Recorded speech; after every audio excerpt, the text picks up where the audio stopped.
नमस्कार. स्वराज्य मराठीमध्ये आपले स्वागत. पाहूया सविस्तर बातमी.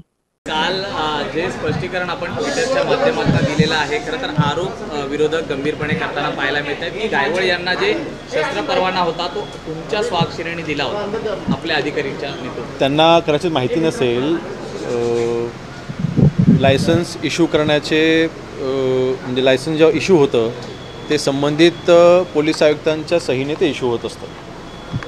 मी या बाबतीमध्ये पूर्णपणे सविस्तर माहिती आजच आवश्यक असल्यास आजच पत्रकार परिषद घेऊन मी आपल्याला सविस्तर माहिती मी देणार आहे.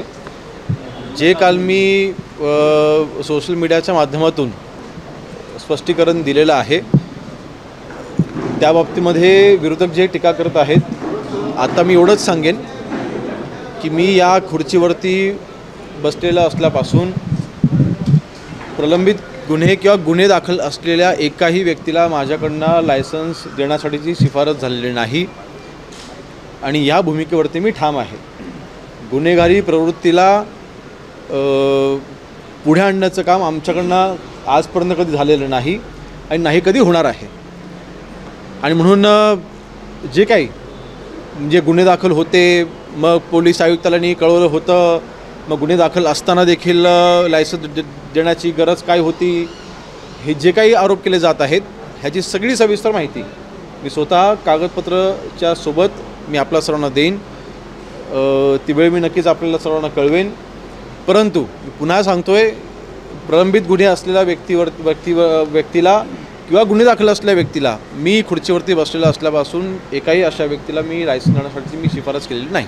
सचिन गायवळ रोहित पवारांनी आरोप केलेले आहे. सचिन गायवळ हा निलेश गायवळ याचा भाऊ आहे आणि त्याच्यावरती ज्या पद्धतीने गुन्ह्यांचे दाखले आहेत त्यानुसार तो द्यायला नाही पाहिजे होता. स्थानिक पोलिसांनी देखील शस्त्र परवाना न देण्यासंदर्भात देखील सूचना करण्यात आल्या होत्या. बघा, ज्यावेळेस अपील केली जाते ती वैयक्तिक अपील असते.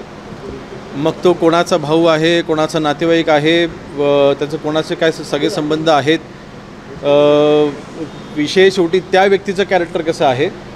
आणि ह्या बाबतीमध्ये मी काल ते देखील ट्विट करून सांगितलेलं आहे की माहिती मी दिलेली आहे की जे काही गुन्हे सचिन गायवळवरती 15-20 वर्षापूर्वी जे काही त्याच्यावरती गुन्हे दाखल होते ते 2019ला सगळे गुन्हे हे माननीय कोर्टाने त्या सगळ्या गुन्ह्यांमधून त्यांची निर्दोष मुक्तता केलेली आहे. सेटलमेंट देखील नाही, निर्दोष मुक्तता केलेली आहे. आणि मागच्या 10 वर्षामध्ये 2015 ते 2025पर्यंत सचिन गायवळवरती एकही गुन्हा दाखल नाही. 2019मध्ये त्यांच्यावरती जे जुने गुन्हे दाखल होते ते सगळे गुन्हे हे माननीय न्यायालयाने सगळे गुन्ह्यामध्ये त्यांना निर्दोष मुक्तता केलेली आहे. ही वस्तुस्थिती लक्षात घेऊन सबकॉन्शियस माइंडने मी निर्णय घेतलेला आहे. धन्यवाद. स्वराज्य मराठी, बातमी नाही जबाबदारी. चॅनलला लाईक करा, शेअर करा आणि सबस्क्राईब करा.